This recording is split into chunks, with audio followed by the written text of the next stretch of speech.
Coucou! J'ai préparé ma meilleure boisson chaude parce qu'aujourd'hui on va papoter et je vais me préparer en même temps. Donc je vous conseille soit de faire de même, soit juste de vous poser dans votre canapé et de prendre une boisson chaude. C'est parti! C'est tellement bon. Je sais pas trop comment aborder le sujet, donc on va rentrer dedans directement, mais je fais de l'eczéma depuis que je suis toute petite. Donc j'ai grandi avec mon eczéma au fil des années, j'en ai eu de la primaire jusqu'à mes études sup, donc j'en ai des choses à dire. J'avoue que j'ai grave peur de partir dans tous les sens, et ça risque de partir dans tous les sens, donc on va essayer de faire ça de manière chronologique, parce que sinon on va pas s'en sortir. Comme je le disais, d'aussi loin que je me souvienne, j'ai toujours fait de l'eczéma. Depuis toute petite, j'ai toujours eu la peau hyper sensible. Je me souviens qu'on me badigeonnait d'huile d'amande douce à la sortie du bain parce que ma peau était vraiment hyper fragile tout le temps. On mettait des pastilles bleues dans mon bain pour enlever le chlore de l'eau. Parce que même encore à l'heure actuelle, s'il y a bien quelque chose que je ne peux pas faire, c'est ne pas prendre de bain. J'adore ça, je peux pas m'en empêcher et pourtant c'est pas du tout bon pour ma peau, je le sais. Mais bref, c'est pas le sujet de la vidéo donc on va pas s'attarder là-dessus. En fait, quand j'étais petite, j'ai pas vraiment souffert de ça parce que, à vrai dire, je m'en souviens plus vraiment. J'ai très peu de souvenirs de quand j'étais petite, je dois l'avouer. Mais s'il y a bien quelque chose dont je me souviens, c'est que c'est à partir de la primaire que ça a commencé à vraiment être compliqué pour moi, surtout au sein de la société et de voir en fait que les gens ne savaient pas du tout ce que c'était que l'eczéma. Et moi, c'est pareil, je me retrouvais à être la seule à faire de l'eczéma. Je ne connaissais personne d'autre que moi qui faisait de l'eczéma à ce moment-là. Et du coup, c'était hyper compliqué je sais pas, juste de me construire avec ça en sachant que t'as des plaques un peu partout, que ça te dévisage dans tous les sens, que les gens ils comprennent pas trop ce que t'as, que je sais pas, ils pensent que c'est contagieux. Enfin bon, je sais pas, c'est très bizarre, mais j'ai un peu des souvenirs de rejet, je pense, à ce moment-là, même si j'ai jamais vraiment eu de soucis avec mes amis. J'ai jamais eu vraiment de soucis à me faire des amis parce que ça ne m'a pas causé de problème dans ce sens-là. Par contre, ceux qui n'étaient pas amis avec moi avaient aucun problème pour me faire des petites critiques, des petits commentaires un peu mignons, du style peau de lézard, du style zombie. Bref, tout ce qui leur passait par la tête, ils me le balançaient. Et c'est surtout parce qu'en fait, à ce moment-là, t'es à un âge où tu comprends pas forcément ce qui est bien ou pas. Donc tu dis un peu tout et n'importe quoi et tu te retrouves à avoir des remarques assez désobligeantes de la part de personnes qui ont quoi, 9 ans, 10 ans à tout casser. Donc bon, ça commence déjà très tôt, faut se le dire. En vérité, j'ai toujours dit que pour moi, la période qui a été la plus compliquée, c'est la période du collège. Parce qu'en fait, au collège, je trouve que c'est vraiment la période où les gens, ils sont vraiment... Je suis désolée de le dire, mais pour moi, le collège, c'est les gens où ils sont vraiment très...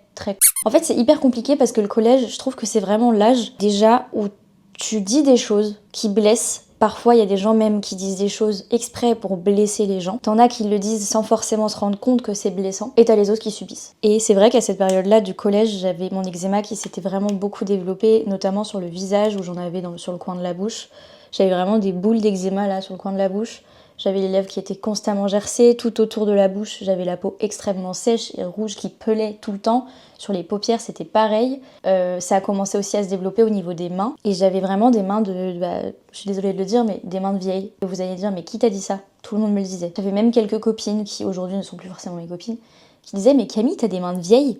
Non, pas du tout en fait, c'est juste de l'eczéma, ok, c'est pas forcément très esthétique, mais je n'y peux rien. Et en fait, j'ai grandi vraiment dans un truc où critiquer mon eczéma, c'était quelque chose qui était devenu drôle. Et donc j'étais là, ah ouais, trop marrant, c'est vrai, ouais, j'ai des mains de vieille. Pas du tout.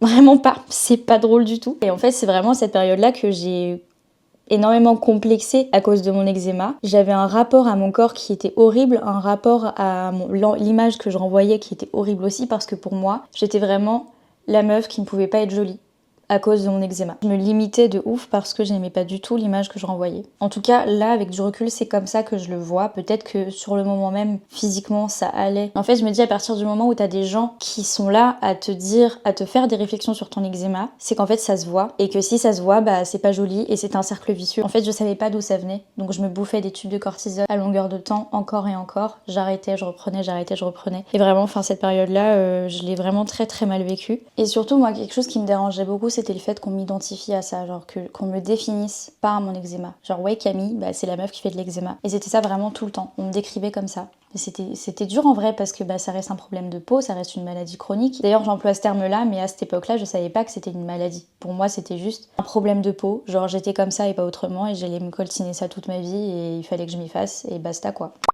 Attendez, je bois ma petite boisson parce que je la vois refroidir depuis tout à l'heure. Bref. Reprenons. Le collège, j'ai pas kiffé. Clairement, parce que pour moi, c'est vraiment la période où tu te fais harceler le plus. Après, il y a le lycée, mais pour moi, le lycée, c'était parmi mes meilleures années, donc ça s'est très bien passé. Mais vraiment, le collège, c'est vraiment les années terribles, quoi. Tu subis un peu les réflexions des autres en te disant qu'ils sont juste bêtes et qu'ils n'y connaissent rien à ce que t'as, parce que même moi, je savais pas vraiment ce que j'avais. Et en fait, les dermatos, ils sont sans appel. La seule chose qu'ils te disent, c'est bah voilà, t'as de l'eczéma, tu vivras comme ça toute ta vie. La seule chose que tu peux faire, c'est mettre de la cortisone. Déjà, à ce moment-là, la cortisone, elle faisait pas énormément d'effet sur moi. Alors que j'avais quoi, 12 ans. Vraiment, les dermatos, alors ça peut être très utile. Je dis pas qu'il ne faut pas aller les voir, mais sur l'eczéma, ils ont vraiment un champ de vision qui est extrêmement restreint et ils ont qu'une idée en tête, c'est cortisone, cortisone, cortisone, traitement lourd, cortisone, traitement lourd, cortisone. Vraiment, ils ont que ça à la bouche et ils te disent jamais que finalement, il y a peut-être une cause à tout ça. Je reviendrai sur ce sujet après. Du coup, comme je vous disais, quand je suis arrivée aux années du lycée, mon eczéma, il s'est pas forcément développé. Je dirais qu'il s'est... Je sais pas trop comment c'était au lycée en vérité. Juste pareil, je vivais ma vie. Les gens étaient bien plus bienveillants quand même dans mon lycée. Après, c'est vrai que je me souviens qu'il y avait encore une fois un mec qui m'a dit purée Camille, t'as des mains de vieille parce que j'avais encore cet eczéma sur les mains. Tu finis par t'y faire et tu dis bah ouais, enfin oui, j'ai des mains de vieille, ça fait rire la galerie, c'est pas très drôle. Moi, ça me fait un peu chier, mais bon, écoute, c'est comme ça, c'est la vie. Et vu que je me dis que j'aurai ça toute ma vie, je préfère en rire plutôt que d'en pleurer, tu vois. Et en fin de compte, on sait très bien que quand je rentrais chez moi, je finissais par pleurer à un moment ou à un autre. Mais bref, c'était pas là le pire. Le pire, c'est après les études sup, du moins pendant les études sup. Ça a commencé à se développer dans le crâne, ça a commencé à se développer de partout, genre vraiment de la tête aux pieds. Et en fait, je me suis rendu compte que là, c'était pas du tout de l'eczéma, c'était ce qu'on appelle le syndrome de la peau rouge. Et pourquoi est-ce que j'ai eu le syndrome de la peau rouge? À cause de la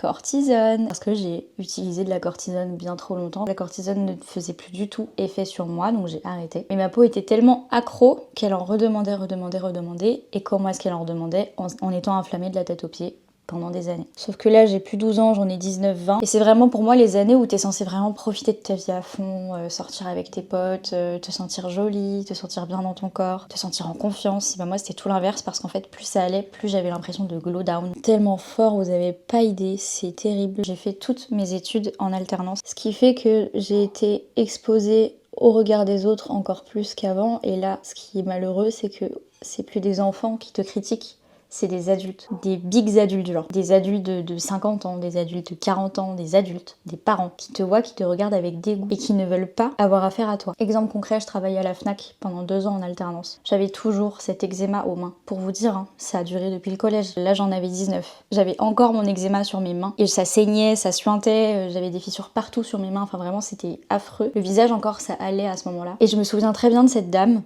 qui est venue me voir parce que j'étais conseillère de vente, elle voulait un téléphone, donc j'allais lui vendre son téléphone. Ah mais non, c'est contagieux votre truc là. En me regardant comme ça, je dis mais pas du tout madame, c'est pas contagieux. Ah mais si c'est contagieux votre truc, comme si j'avais la peste, tu sais.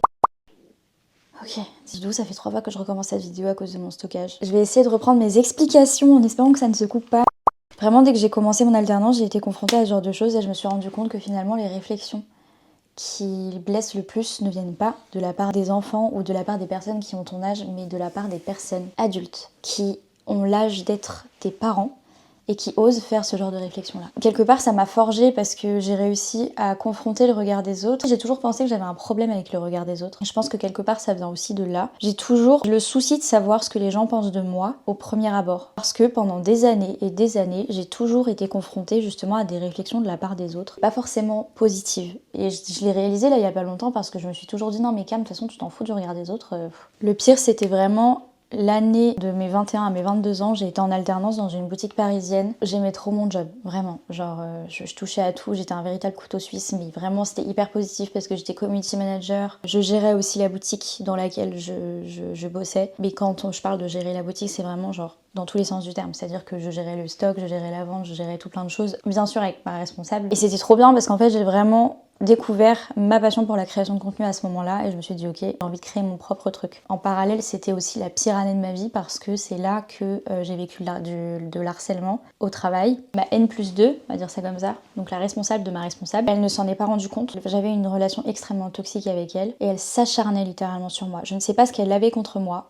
Pourtant, je faisais rien de spécial, juste j'étais là. Ma présence suffisait à justifier un harcèlement. C'est un peu les détails parce que c'est pas forcément le sujet de la vidéo et de toute façon j'en ai prévu une autre pour parler de ça plus simplement. Mon eczéma est ressorti mais x10 et c'est à ce moment-là que j'ai eu vraiment le syndrome de la peau rouge de la tête aux pieds, même dans le crâne, partout, de la tête aux pieds.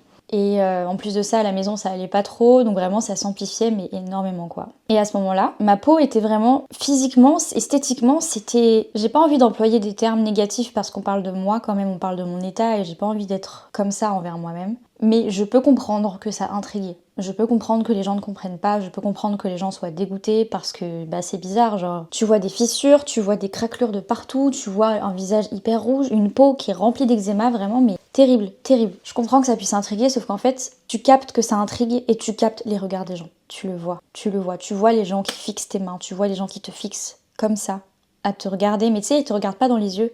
Ils regardent ton visage, la moindre parcelle de peau. Et surtout, c'est cette impression que t'as, parce que même si les gens ne le font pas forcément, dès que tu vois qu'il y a quelqu'un qui pose un regard sur toi, tout de suite tu dis, purée, qu'est-ce qu'ils vont penser de moi? Qu'est-ce qu'ils sont en train de se dire? Ils doivent sûrement se dire que ça dégoûte, ils doivent se dire que je suis ignoble, ils doivent se dire que je ressemble à un monstre, vraiment. Et c'était ça tout le temps dans ma tête, constamment, tout le temps. À chaque fois que je posais un pied dehors, c'était ça qui me venait en tête. Et c'était lourd, c'était très lourd à porter mentalement, enfin vraiment, c'était un affront à chaque fois que je sortais de chez moi. Et donc, je ne voulais plus sortir de chez moi. Et je crois que c'est même à ce moment-là que j'ai un peu changé, parce qu'avant, j'étais beaucoup plus extravertie, j'aimais trop faire la fête, j'aimais trop sortir avec mes potes, rentrer super tard et tout. Vraiment, j'ai eu une période où j'aimais trop m'amuser comme ça. Et depuis, je suis devenue hyper introvertie. Et je sais pas si c'est lié à ça, je pense que oui. Mais vraiment, enfin, et je viens de le capter là en parlant comme ça avec vous. Mais pour moi, c'est vraiment ça l'élément déclencheur de mon switch vers mon état actuel. Et je l'adore, enfin, j'aime bien comment je suis.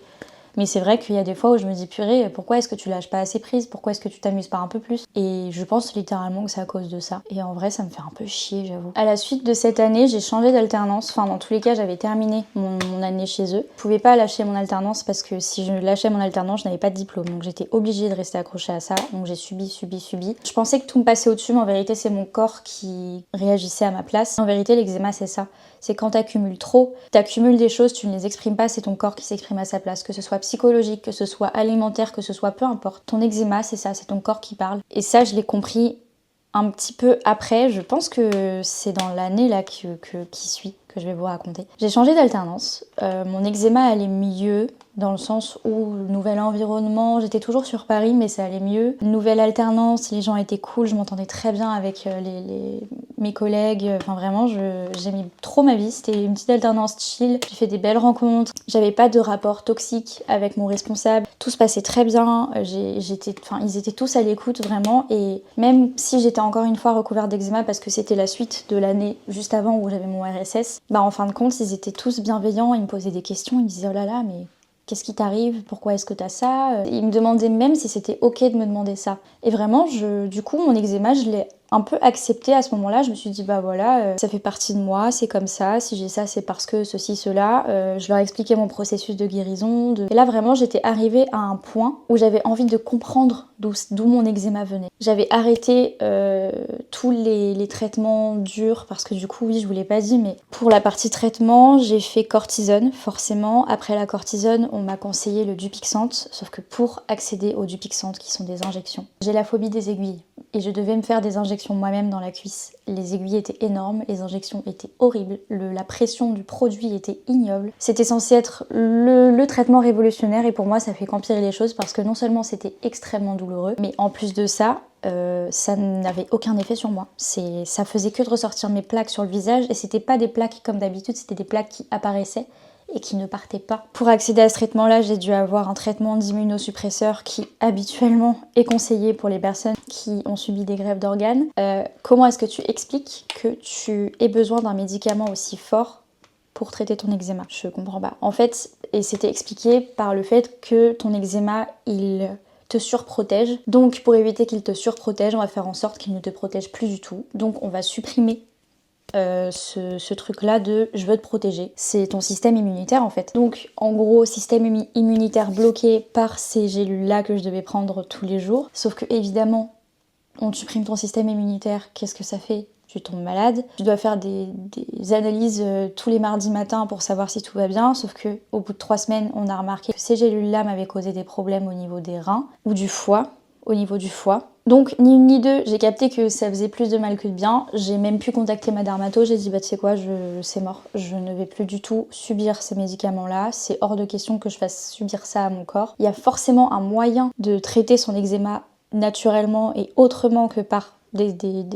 traitements aussi lourds que ça. Et surtout, il était hors de question que je subisse ça toute ma vie parce que d'après les dermatos, ces injections-là, c'était pas juste 3 semaines et après t'es tranquille. Non, si tu te fais des injections comme ça toutes les 2 semaines, à vie, hors de question. Écoute-moi bien, hors de question, c'est mort, vraiment c'est mort. Donc ce qui s'est passé, c'est que j'ai arrêté et c'est à partir de ce moment-là que j'ai vraiment voulu m'intéresser au traitement naturel, vraiment aux symptômes, à comment est-ce que mon eczéma est apparu, quels sont mes déclencheurs, qu'est-ce qui se passe dans mon corps pour qu'il réagisse comme ça. Je vais arrêter de jouer avec ça parce que ça doit faire un bruit insupportable. Qu'est-ce qui se passe dans mon corps pour qu'il réagisse comme ça? Qu'est-ce qui se passe dans ma tête pour que mon corps réagisse comme ça aussi? Qu'est-ce qu'il faut que j'extériorise? Qu'est-ce qu'il faut faire? Donc vraiment, je suis arrivée dans cet état d'esprit où je voulais en découdre avec tous mes déclencheurs pour qu'ils arrêtent de déclencher mon eczéma. Et pendant ce processus-là, j'ai rencontré un monsieur, un masseur énergétique. C'était pas mon initiative, je voulais pas forcément y aller et au final, il s'est avéré que c'est une des rencontres qui m'a le plus chamboulée de ma vie, sur le plan eczéma en tout cas. C'est une expérience qui m'a marquée, ça s'est très bien passé. Lui qui ne me connaissait pas, qui m'a rencontrée pour la première fois ce jour-là, il m'a dit que mon eczéma ne m'appartenait pas. Il m'a dit quelque chose par rapport à un de mes parents qui m'a fait comprendre que ma relation avec ce parent-là était absolument pas normale, que c'était aussi principalement la cause peut-être de mon eczéma, que c'était vraiment genre mon eczéma ne m'appartenait pas. Il m'a dit je t'assure, ton eczéma ne t'appartient pas, tu verras, il ne t'appartient pas. Et il a pas voulu m'expliquer vraiment plus en détail, il m'a juste dit que je comprendrais pourquoi est-ce qu'il m'a dit ça. Et en fait, j'ai compris pourquoi il m'a dit ça, je saurais pas l'expliquer, mais juste j'ai compris. Parce qu'en fait, mon eczéma venait d'un truc extérieur qui était avec moi tout le temps. Cette personne m'a causé énormément de choses, mais du coup, ça se traduisait par mon eczéma. Et comme par hasard, le moment où j'ai décidé de couper les ponts, bah vous voyez comment je suis aujourd'hui. J'ai toujours des petites plaques là sur les bras, mais je sais d'où ça vient. C'est des petits déclencheurs de rien du tout. C'est parce qu'il fait froid dehors, parce que j'ai pas assez dormi, parce que j'ai pas forcément bien mangé ces derniers temps. Enfin, c'est des déclencheurs un petit peu bêtes comme ça. Mais je sais que ces déclencheurs-là, ça cause mon eczéma actuel. Là aujourd'hui je suis plus du tout en syndrome de la peau rouge parce que déjà je me suis sevrée de cortisone. J'ai coupé les ponts avec cette personne là qui me causait énormément de tort, qui était extrêmement toxique dans ma vie. Il y a aussi quelque chose de très important que j'ai fait, c'est que j'ai entamé un suivi psychologique, ça fait maintenant 2 ans. Je crois. Ça m'a énormément aidé à comprendre ce qui se passait dans ma vie, à comprendre ce que j'avais vécu, à comprendre pourquoi est-ce que je suis comme ça. Et en fait, le fait d'accepter ces choses-là, vu que je les ai acceptées, j'ai plus forcément besoin de les extérioriser, donc mon eczéma ne se manifeste plus de la même façon qu'avant. Ça peut paraître très perché, mais c'est tout à fait logique là ce que je suis en train de raconter. Bref. Je me suis un peu éparpillée. En vérité, je pense que ce monsieur-là, il a eu un déclic chez moi où je me suis dit, bah voilà, cet eczéma, je vais réussir à le dompter, je vais réussir à l'accepter, je vais réussir à le stabiliser. Et en vérité, c'est vraiment ce qui s'est passé. Ça a pris énormément de temps parce que là, aujourd'hui, on est en 2026 et je vous parle d'eczéma. J'ai eu l'eczéma depuis 2000, je sais pas, mes premières années. Je suis née en 2000 quoi. Et c'est qu'à partir de mes 24 ans que j'ai vraiment capté comment gérer mon eczéma quoi. Donc voilà. C'est très long, mais je suis très contente d'avoir réussi à le faire. Mon rêve ultime, ce serait de créer ma marque de cosmétiques pour l'eczéma. Je sais pas si ça se fera un jour, au fond, je crois profondément que je le ferai, mais je sais pas quand. À vrai dire. Bref, tout ça pour dire que mon eczéma m'a vraiment forgée parce que j'ai vécu des choses pas ouf à cause de mon eczéma. J'ai compris que j'avais vécu des choses pas ouf et que c'était pour ça que j'avais l'eczéma aussi. Ça m'a énormément forgée tant sur le regard des autres que même si je les appréhende encore aujourd'hui, finalement je sais pas comment expliquer. C'est un peu biphase ce truc.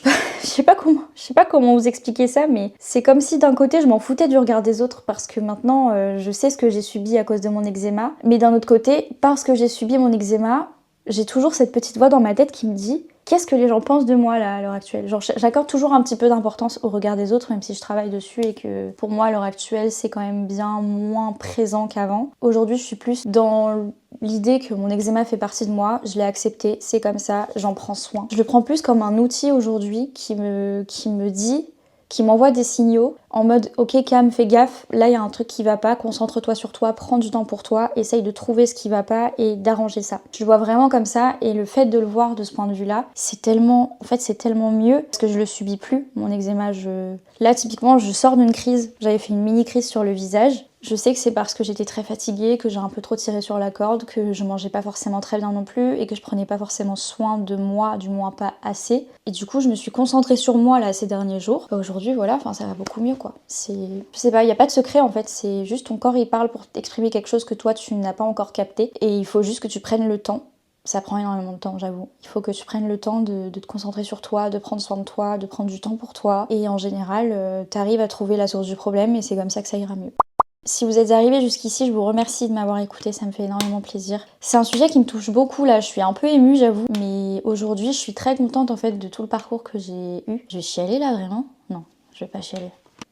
Je vais pas chialer. Je suis juste très contente du parcours que j'ai eu, je suis très contente d'en être arrivée là, je suis contente d'avoir fait tout ce qui était en mon pouvoir pour stabiliser tout ça et en vrai je suis grave fière de moi là.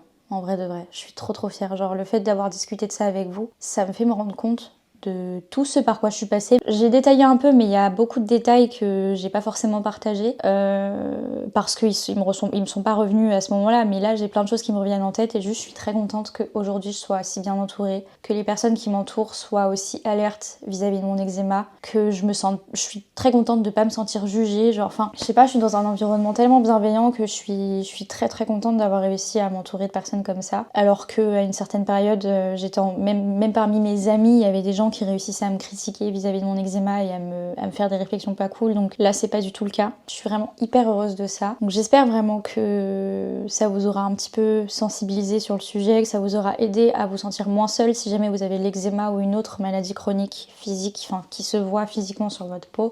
Il me semble qu'on arrive à la fin de cette vidéo, je sais pas trop ce que ça donnera, j'avoue j'ai un peu peur du montage là. J'ai peur d'être partie trop dans tous les sens, mais dans tous les cas cette vidéo c'était une vidéo chit-chat, donc ça vient comme ça et puis ça donnera ce que ça donnera. Je pense que cette vidéo elle est très utile autant pour les personnes qui ont de l'eczéma que pour les personnes qui n'en font pas, ou même pour tout le monde en fait, même pour les personnes qui ont d'autres problèmes de peau chroniques comme l'acné ou le psoriasis, toutes ces choses là qui peuvent être physiques et qui peuvent toucher justement au physique. Pour moi, c'est hyper important d'avoir témoigné à ce sujet parce que je pense que ça aidera. Ça aidera surtout les autres à se sensibiliser à ce sujet-là et c'est vraiment pour moi l'objectif premier de cette vidéo. J'espère vraiment que ça vous aura plu, que ce format vous plaît aussi. Sachez que si jamais vous faites de l'eczéma, je compte sortir plusieurs vidéos à ce sujet. Donc n'hésitez pas à vous abonner, à me faire vos retours en commentaire. Je répondrai absolument à tout. C'est un sujet qui me tient énormément à cœur. Donc si je peux aider, ce serait avec grand plaisir. Pour vous donner un petit peu des idées de sujets que je vais aborder prochainement. Je vais vous expliquer comment est-ce qu'on identifie ces déclencheurs. Je vais vous expliquer comment est-ce que je traite mon eczéma naturellement. Je vais vous expliquer vraiment tout ça, tout ce que je mets en place pour stabiliser mon eczéma. Donc restez bien connectés, abonnez-vous si jamais vous ne voulez pas rater ça. N'hésitez pas aussi à me rejoindre sur Instagram et TikTok parce que j'en parle aussi beaucoup par là-bas, notamment sur TikTok. Dans tous les cas, je vous mets tout en barre d'infos. Sur ce, je vous fais des bisous et je vous dis à dimanche prochain pour une prochaine vidéo. Salut!